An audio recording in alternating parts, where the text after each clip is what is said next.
ॐ नमो भगवते वासुदेवाय। ॐ नमो भगवते वासुदेवाय। ॐ नमो भगवते वासुदेवाय। नारायणं नमस्कृत्य नरं चैव नरोत्तमं देवीं सरस्वतीं व्यासं ततो जयमुदीरये। नष्टप्रायेषु भद्रेषु नित्यं भागवतसेवया भगवती उत्तम श्लोके भक्तिर्भवती नैष्ठिकी। श्रीमद् भागवतम स्कंद 1 अध्याय 2 दिव्यता तथा दिव्य सेवा श्लोक संख्या 16 है।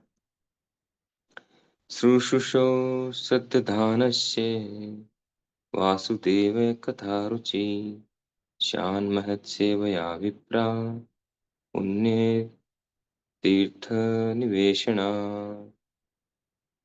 पुण्य तीर्थ निषेवणा। हे द्विजों, जो भक्त समस्त पापों से पूर्ण रूप से मुक्त हैं, उनकी सेवा करने से महान सेवा हो जाती है। ऐसी सेवा से वासुदेव की कथा सुनने के प्रति लगाव उत्पन्न होता है। तात्पर्य: जीव के बद्ध जीवन का कारण भगवान के विरुद्ध विद्रोह है। कुछ व्यक्ति ऐसे हैं जो देव कहलाते हैं और कुछ ऐसे हैं जो असुर कहलाते हैं, क्योंकि ये परमेश्वर की सत्ता के विरुद्ध रहते हैं।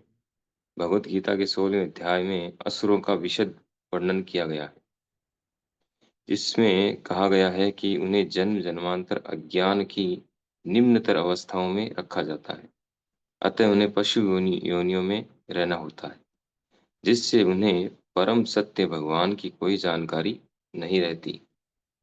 ये असुर भगवान की इच्छा अनुसार उनके मुक्त सेवकों की कृपा से विभिन्न देशों में धीरे धीरे ईश्वर चेतना में परिशोधित किए जाते हैं। ईश्वर के ऐसे भक्त भगवान के अंतरंग पार्षद होते हैं, और जब वे समाज को ईश्वर विहीन होने के खतरे से बचाने के लिए आते हैं, तो वे ईश्वर के शक्तिशाली अवतार, उनके पुत्र, उनके दास या उनके पार्षद कहलाते हैं। किंतु इनमें से कोई भी मिथ्या तौर पर अपने को ईश्वर नहीं कहता। ये तो असुरों द्वारा घोषित निंदा है, और ऐसे असुरों के दानवी अनुयायी भी इन बहुरूपियों को ईश्वर या उनका अवतार मान लेते हैं। प्रमाणिक शास्त्रों में भगवान के अवतार के विषय में निश्चित जानकारी मिलती है। जब तक प्रमाणिक शास्त्रों से पुष्टि न हो ले, तब तक किसी को ईश्वर या ईश्वर का अवतार नहीं मानना चाहिए। वास्तव में जो भक्त भगवत धाम जाने के इच्छुक हैं, उन्हें चाहिए कि भगवान के सेवकों को भगवान के रूप में माने। भगवान के ऐसे दास महात्मा तथा महात्मा या तीर्थ कहलाते हैं, और वे विशिष्ट देश काल के अनुसार उपदेश देते हैं। भगवान के सेवक लोगों को भगवत भक्त बनने के लिए प्रेरित करते हैं। वे वे कभी ये सहन नहीं कर सकते कि कोई उन्हें ईश्वर कहे। यद्यपि श्री चैतन्य महाप्रभु प्रमाणिक शास्त्रों के निर्देशानुसार साक्षात भगवान थे, किंतु वे भक्त की तरह बने रहे। जो लोग उन्हें ईश्वर रूप में जानते थे, वे उन्हें ईश्वर कहकर पुकारते थे, किंतु तब वे अपने कानों को हाथों से बंद करके भगवान विष्णु का नाम पुकारते थे। भगवान विष्णु के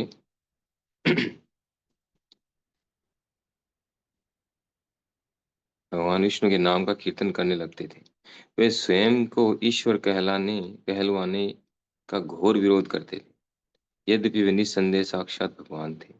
भगवान हमें उन धूर्तों से आगाह करने के लिए ऐसा आचरण करते हैं, जो अपने को ईश्वर कहलवाते हैं। ईश्वर के दास ईश्वरीय चेतना का प्रसार करने के लिए आते हैं। बुद्धिमान लोगों को चाहिए कि वे उनके साथ हर तरह से सहयोग करें। भगवान अपनी प्रत्यक्ष सेवा की अपेक्षा अपने दास की सेवा किए जाने से अधिक प्रसन्न होते हैं।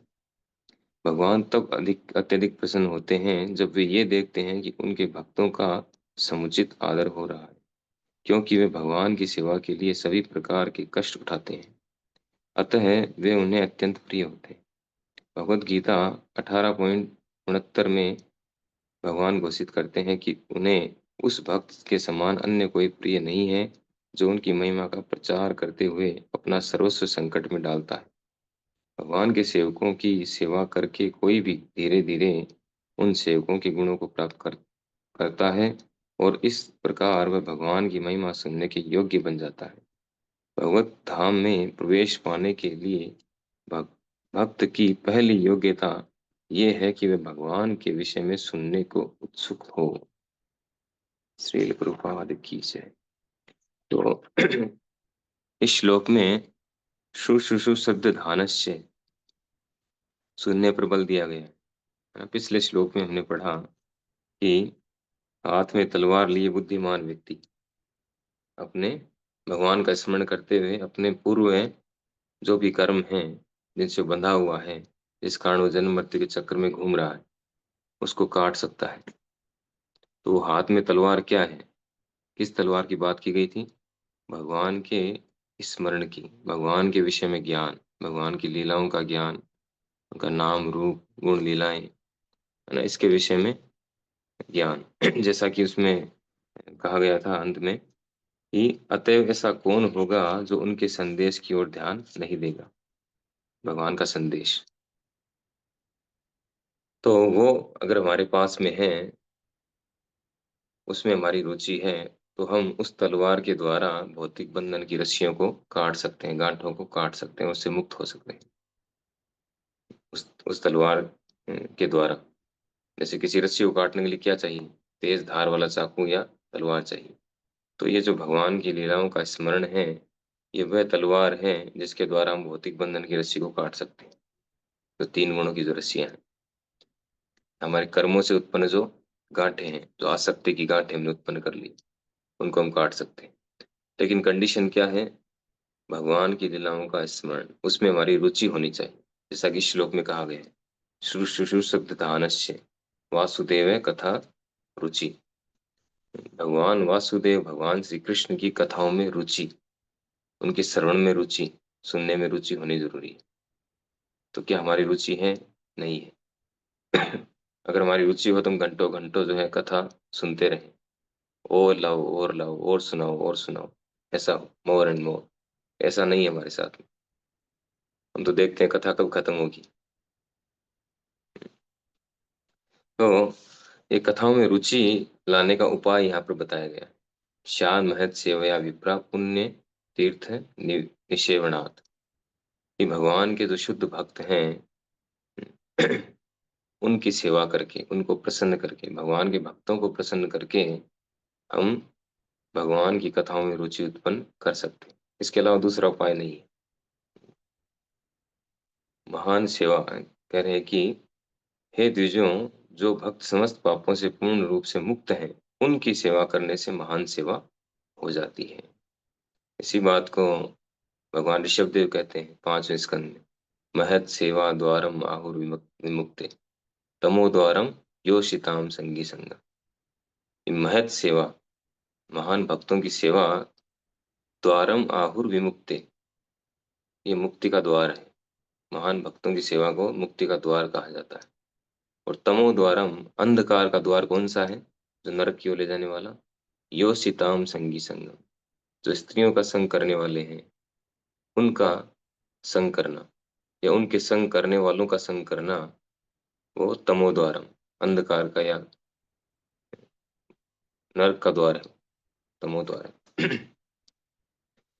तो यहाँ पर पहले पैराग्राफ में कृपा जी दो प्रकार के जीवों के विषय में समझाते हैं कि दो प्रकार के जीव हैं। विष्णु भक्त भवे देवा असुरस्य विपर्यो द्विभूत लोके अस्मि अस्मिन देवासुरेव च। एक तो है देवता, दूसरे हैं असुर। दो प्रकार के लोग हैं।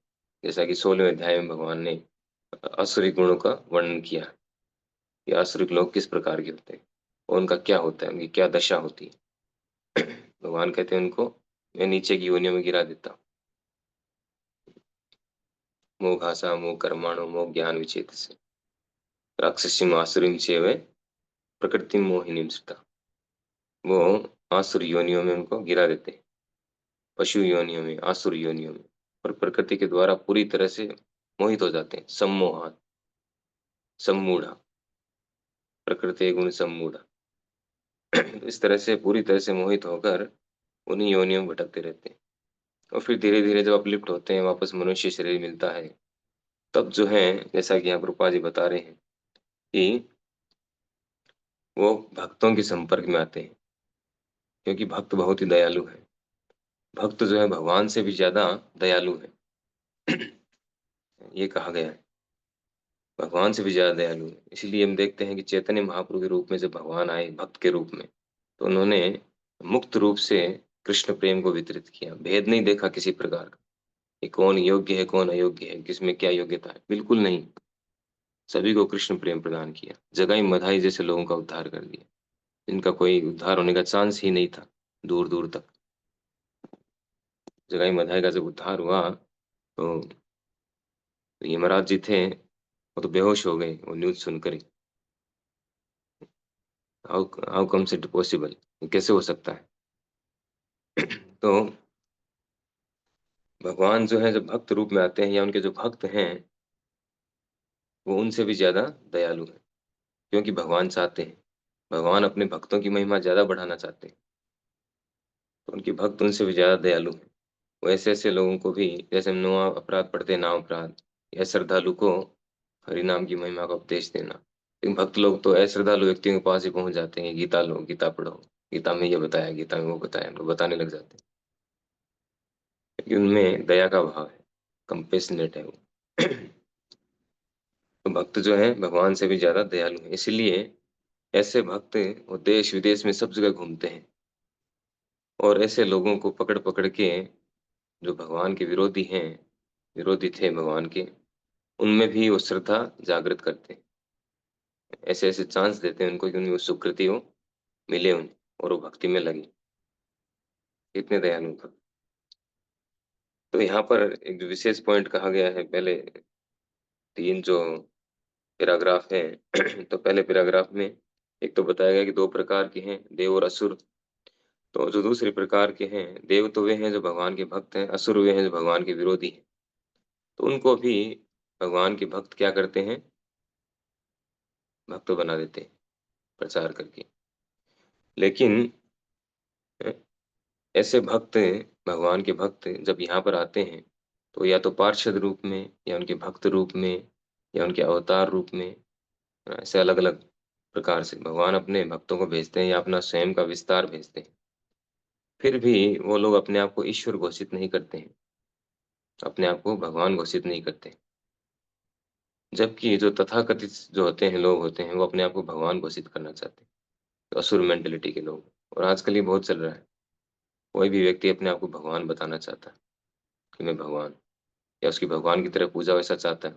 तो ऐसे ऐसे एम्प्लॉय तैयार कर लेता है, पैसे दे के खरीद लेता है, जो उसको भगवान की तरह प्रेजेंट करते हैं, और लोग उसके बहकावे में आ भी जाते हैं। ऐसा हम देख भी रहे हैं। तो ऐसे लोग जो अपने आप को भगवान घोषित कर रहे हैं, और दूसरा जो उनको भगवान बता रहे हैं, उनके फॉलोअर हैं, इन सबको आसुरी कहा गया है। कि भगवान ऐसा कभी नहीं चाहते। इवन हम देखते हैं यहाँ पे जो एग्जाम्पल दिया गया है, जब चैतन्य महापुरुष स्वयं, जो कि भगवान हैं, जब प्रकट हुए थे चैतन्य महापुरुष यहाँ, तो शास्त्र में उनके बारे में प्रमाण दिया गया है। क्योंकि जब तक शास्त्रों का प्रमाण नहीं हो, किसी को भगवान के रूप में एक्सेप्ट नहीं करना चाहिए। तो चैतन्य महाप्रभु के बारे में तो बताया गया है, भागवतम में बताया गया, वायु पुराण में बताया गया, नरसिंह पुराण में बताया गया, कितनी जगह बताया गया। फिर भी वो अपने आप को भगवान घोषित नहीं करते थे। जब उनको कोई भगवान कहते थे, उनके भक्त, जिनको पता था कि इसे चैतन्य महाप्रभु भगवान है, जब उनको भगवान कहते थे, तो अपने कान बंद कर लेते थे, श्री विष्णु श्री विष्णु श्री विष्णु ऐसे करते थे। वो कहते मुझे भगवान मत कहो, मैं तो भक्त हूँ, भक्त बनने का प्रयास कर रहा हूँ। जैसे प्रभुपाद जी से जब कहा गया कि क्या आप भगवान हैं, प्रभुपाद जी ने क्या कहा, नहीं मैं तो भगवान का दास हूँ। फिर कहा नहीं, मैं भगवान का दास बनने का प्रयास कर रहा हूँ। तो ऐसे भक्तों का जो इस तरह का नेचर होता है, वो अपने आप को भगवान घोषित नहीं करते। फिर भी हमें क्या चाहिए, जो तीसरे पैराग्राफ में कह रहे हैं कि ईश्वर के दास ईश्वरीय चेतना का प्रसार करने के लिए आते हैं। तो बुद्धिमान लोगों को क्या चाहिए? दूसरे पैराग्राफ में कह रहे हैं कि जो भगवान के वास्तव में जो भक्त भगवत धाम जाने के इच्छुक हैं, उन्हें चाहिए कि भगवान के सेवकों को भगवान के रूप में माने। साक्षात हरित्वेन समस्त शास्त्रे उक्तस्तथा भावेते विसर्जि। भगवान के भक्तों को हमें भगवान के रूप में ही उनकी पूजा करनी चाहिए, उनका मानना चाहिए, क्योंकि इससे भगवान प्रसन्न होते हैं। यद्यपि वो अपने आप को भगवान नहीं मानते, किंतु प्रभोर ये प्रिय तस्य वंदे गुरु चरणार। वो अपने आप को भगवान नहीं मानते, वो अपने आप को भगवान का तुच्छ दास मानते हैं, तुच्छ सेवक मानते हैं। दास दासानुदास, कि मैं तो भगवान के दास के नीचे दास के नीचे दास हूँ। भगवान का डायरेक्ट सेवक भी नहीं मानते अपने आप। लेकिन हमें क्या चाहिए कि हम ऐसे शुद्ध भक्तों को भगवान की तरह उनको उनकी पूजा करें, उनका वेलकम करें, उनकी सेवा करें। ये विशेष ध्यान रखने की बात है। तो नेक्स्ट जो लास्ट पैराग्राफ में कह रहे हैं कि बुद्धिमान व्यक्ति को क्या चाहिए कि ऐसे भक्तों का हर तरह से सहयोग करें, क्योंकि ऐसे भक्त क्यों आते हैं? ईश्वरीय चेतना का प्रचार प्रसार करने के लिए आते हैं। जैसे प्रभुपाद जी आए, प्रभुपाद जी ने पूरे विश्व में प्रचार किया, तो हमें क्या चाहिए? उनके इस प्रचार कार्य में हम सहयोग दें, जितना हो सकता है यथासंभव। ये इनके इन प्रकार है, हम उनकी उनके प्रचार कार्य में सहयोग करें। तो यहाँ पर एक और बात जो महत्वपूर्ण कही गई है कि भगवान, जो कि कंटिन्यू चल ही रही है, कि भगवान अपने भक्तों की सेवा से अधिक प्रसन्न होते हैं। आदि पुराण के एक श्लोक में कहा गया है, भगवान कृष्ण ने अर्जुन से कहते हैं कि ये में भक्त जना पार्थ है, न में भक्त न में भक्तांश ते जना। ये अर्जुन जो कहते हैं कि मैं भगवान का भक्त हूँ, या जो मेरे भक्त हैं, वो मेरे भक्त नहीं है। मद भक्ता नाम से ये भक्ता, मद भक्ता नाम से ते भक्ता, ते में भक्त जना मता, ते में भक्त तमा मता। कि जो मेरे भक्तों के भक्त हैं, वो वास्तव में मेरे भक्त हैं। लेकिन जो मेरे भक्त हैं, जो मेरे भक्त बताते हैं अपने आप को डायरेक्ट, वो वास्तव में मेरे भक्त नहीं है। मोर भक्त ना ही पूजे मोर पूजे मात्र, चैतन्य महाप्रभु ये बात कहते हैं कि जो मेरे भक्तों की पूजा नहीं करता, उनका सम्मान नहीं करता, और केवल मेरी पूजा करता है, मेरा सम्मान करता है, इससे दम्भिक नोहि नाही मोरे प्रसादे रे पात्र। ये दम्भिक है, अहंकारी है, वे मेरी कृपा के पात्र नहीं बन सकते। तो भगवान पसंद करते हैं उस व्यक्ति को जो उनके भक्तों का अधिक सम्मान करता है। इसी बात को हम और जगह भी देखते हैं, श्रुति शास्त्रों में भी देखते हैं। यस्य देवे परा भक्ति यथा देवे तथा गुरु। जिसकी भगवान में जितनी श्रद्धा है, उतनी श्रद्धा गुरु में है, गुरुजनों में है, तो उसके हृदय में दिव्य ज्ञान स्वतः ही प्रकाशित हो जाता है। तो भगवान अंत में कह रहे हैं कि भगवान के भक्तों की सेवा करने से, है ना, जैसा कि श्लोक में जो मूल हमें उपदेश दिया गया है कि ऐसे भगवान के भक्तों की सेवा करने से शुश्रूषो सिद्धानस्य वासुदेव कथा रुचि। भगवान वासुदेव की कथाओं में रुचि उत्पन्न होगी हमारी, नहीं तो हमारी रुचि उत्पन्न नहीं होगी। इतना ही सुनते रहें, इधर से सुनेंगे उधर से निकाल देंगे। कई बार हम सुनते ही रहते हैं, घंटे 2 घंटे, इतना घंटा लेक्चर सुना, इतने घंटे लेक्चर सुना, या कहीं कथा में बैठ भी गए, तो हमारा इंटरेस्ट नहीं है, हमारा मन और कहीं भटकता रहता है दूसरी चीजों में। दिखावे के लिए बैठ जाते हैं लेक्चर में, रुचि नहीं है। रुचि कब आएगी? जब भक्तों की सेवा करेंगे। अंत में कहा है कि भगवत धाम में प्रवेश पाने के लिए भक्त की पहली योग्यता ये है कि भगवान के विषय में सुनने में उत्सुक हो। लेकिन उत्सुकता कब आएगी? जब हम भगवान के भक्तों की सेवा करेंगे, तभी उत्सुकता आएगी, तब वो रुचि हमारे अंदर उत्पन्न होगी, अदरवाइज नहीं होगी। क्योंकि भक्त जो हैं वो भगवान से कनेक्टेड है, और जब हम उनकी सेवा करते हैं तो उनके जो गुण हैं, दिव्य गुण, वो हमारे अंदर प्रवेश करते हैं, हमारे अंदर आते हैं उनकी कृपा से। जब उनकी कृपा दृष्टि हो जाती है, हमसे प्रसन्न हो जाते हैं, तो भगवान से रिक्वेस्ट करते हैं कि भगवान इनका उद्धार कीजिए, इनका उद्धार कीजिए आप। तब जो है भगवान प्रसन्न होकर के हम पर वो कृपा करते हैं। तो भक्तों की कृपा से ही भगवान की कृपा मिल सकती है, डायरेक्ट नहीं मिल सकती है। तो बहुत ही सुंदर मैसेज है श्लोक में। हरे कृष्ण। श्रीमद् भागवत महापुराण की जय, श्रील प्रभुपाद की जय।